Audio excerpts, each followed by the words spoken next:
To spheres हैं जिनके radiuses equal हैं और उनको क्या किया गया, काटा गया एक सॉलिड क्यूब से और जिसकी साइड दी है 12 + 4√3। What is the maximum volume of each sphere. देखिए मुझे कुछ ऐसा मिला नहीं गोला कि मैं आपको दिखा पाऊं, but still I will try to make you understand everything. पहली चीज आप विजुलाइज करो कि भाई दो स्फीयर अगर काटने हैं तो कहां से काटें। देखो मैक्सिमम वॉल्यूम अगर निकालना है सर तो मैक्सिमम वॉल्यूम तभी आएगा जब रेडियस, क्योंकि 4/3 πr³ वॉल्यूम होता है, उसमें एक ही वेरिएबल है रेडियस। तो अगर मैं 4/3 πr³ को मैक्सिमाइज करना चाहता हूँ मैक्सिमम वॉल्यूम, मुझे r को मैक्सिमाइज करना पड़ेगा। रेडियस को मैक्सिमाइज करने का तरीका क्या है सर, अगर आपके पास एक क्यूब है, आप जरा सोचो कि लॉन्गेस्ट लेंथ क्यूब में क्या होती है स्ट्रेट लाइन में। आपको पता है ना कि मेन डायगोनल जो नहीं होता है, अगर मैं इस क्यूब की बात करूं तो इस क्यूब को आप अगर मैं बोलूं कि इसका साइड आपको a दिया हुआ है, ध्यान से देखना a दिया हुआ है, तो इस वाले पॉइंट को जब इस वाले पॉइंट से ज्वाइन करते हैं ना, ये डायगोनल जो होता है मेन डायगोनल होता है, इसकी वैल्यू क्या है a√3 है ना। वो a√3 कैसे आता है, ये a + a, ये a√2 बनता है, a√2 और a आपस में परपेंडिकुलर होते हैं, फिर से पाइथागोरस लगाओ और ये वैल्यू आपकी आएगी a√3 मेन डायगोनल। तो अब यही सबसे लंबी लेंथ है विद इन दैट क्यूब। अब इसी के अलॉन्ग हम कुछ कटिंग पटिंग करेंगे, और कैसे कटिंग करोगे आप जरा बताओ। इसका मिड पॉइंट जरा सोच लेना, मिड पॉइंट जब आप सोच लोगे उसके बाद हमें दो सर्कल काटने हैं ऐसे ऐसे करके कुछ, है ना, ऐसे ऐसे करके कुछ, just for your visualisation, right. अब इसको मैं अब 3D से निकाल के 2D मिला रहा हूं ताकि मैं आपको ठीक से समझा पाऊं, है ना। तो ये आपका विजुअलाइजेशन है कि काटना किसके अलॉन्ग है, डायगोनल के अलॉन्ग। डायगोनल के अलॉन्ग ही इसको हमें काटना पड़ेगा, तभी हमें मैक्सिमम जो हम खोज रहे हैं वो मिलने वाला है, ठीक है। अब थोड़ी देर के लिए इसको भूल जाइए, थोड़ी देर के लिए इसको भूल जाइए। समझ में आ गया काटना कहां से। अब मैं 2D प्रोजेक्शन दिखा रहा हूं और मैं आपको पूरा ये केस बहुत अच्छे से समझाता हूं कि आपसे कभी कोई गलती ना हो।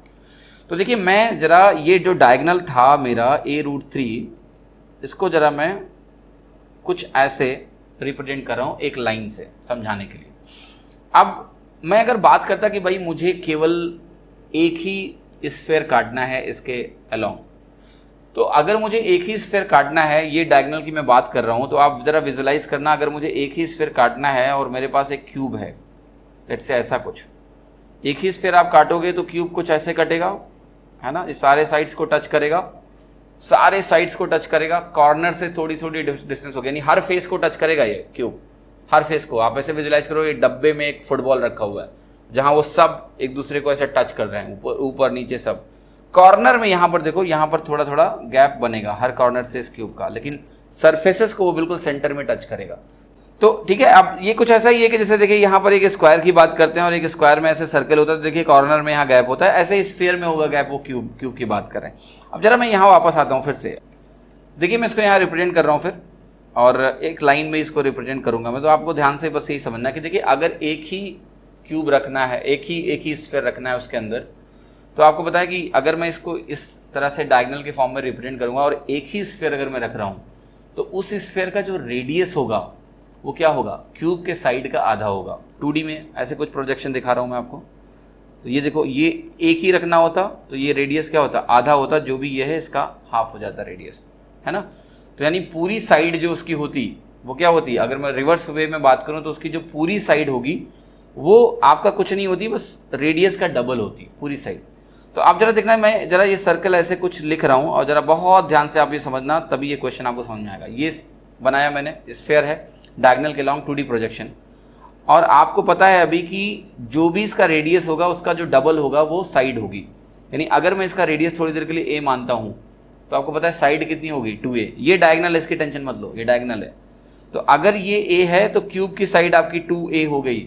अगर क्यूब की साइड 2a हो गई तो जो क्यूब का मेन डायगोनल है वो 2a√3 हो जाएगा, मेन डायगोनल। पहली बार दिक्कत हो रही है, मैं आपको बता रहा हूँ, एक बार समझ जाओगे आपको कभी दिक्कत नहीं होने वाली, क्योंकि अगर साइड 2 है तो मेन डायगोनल क्या होता है, √3 टाइम्स 2a√3।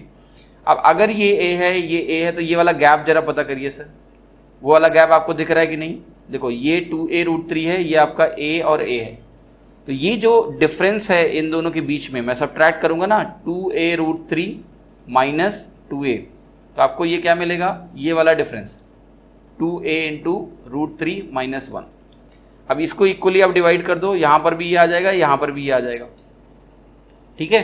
परेशान होने की जरूरत नहीं, ये गैप मैं बस आपको समझाना चाह रहा था। अब जरा मैं थोड़ा सा इसको ब्रॉड करता हूं, क्योंकि हमको 2 रखना है स्फीयर। अब मैं इसको टच नहीं करूंगा, मैं आपको समझाता हूं चलिए मैं मानता हूं कि मैंने एक दूसरा स्फीयर भी मैंने ला दिया इसी साइज का और इसके बगल में मैंने धर दिया, ठीक है, धरते हैं, चलो रखते हैं, मतलब धरने का मतलब रखना ही होता है, ठीक है। तो इसके बगल में हमने इसको रखा। आपसे मैं फिर से एक सवाल करूंगा, अगर मैंने इसको इसके बगल में रखा और लेट्स से कि मैं एक पावर भी आपको दे रहा हूं कि इस क्यूब का साइज ना आप चेंज कर सकते हो अपने हिसाब से, ठीक है, अपने हिसाब से बदलो, डायगोनल ऐसा बदलो कि इसमें 2 फिट हो जाए डायगोनल के लॉन्ग। तो आप कहोगे तो ये तो बहुत आसानी से हो सकता है, 1 फिट करना था तो इतना इतना गैप छूटा, यही गैप यहां भी छूटेगा।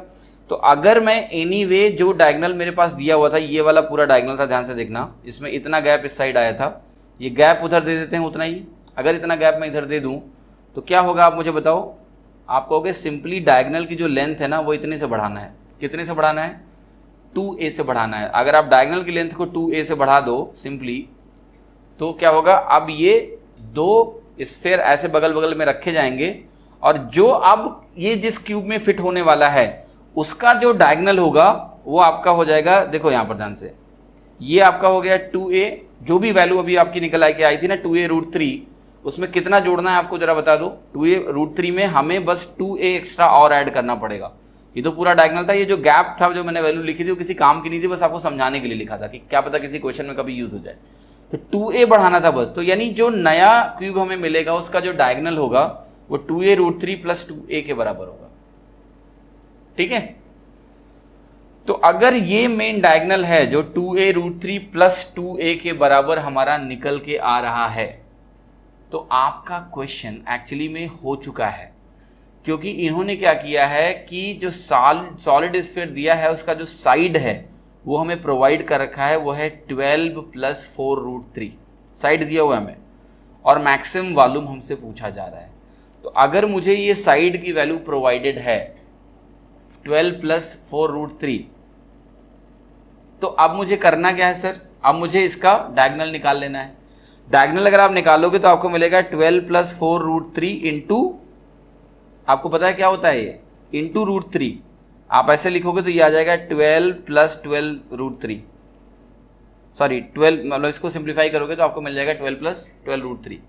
अब ये वैल्यू देखिए जरा ध्यान से, अगर आ गई और आप इससे कंपेयर करो जाके जरा, अगर आपने इसको उठा के इससे कंपेयर किया तो आपको पता है क्या मिलने वाला है, आपको a की वैल्यू मिल जाएगी 6, आपको रेडियस मिल गया, रेडियस मिल गया तो अब आप आंसर ही निकालना है।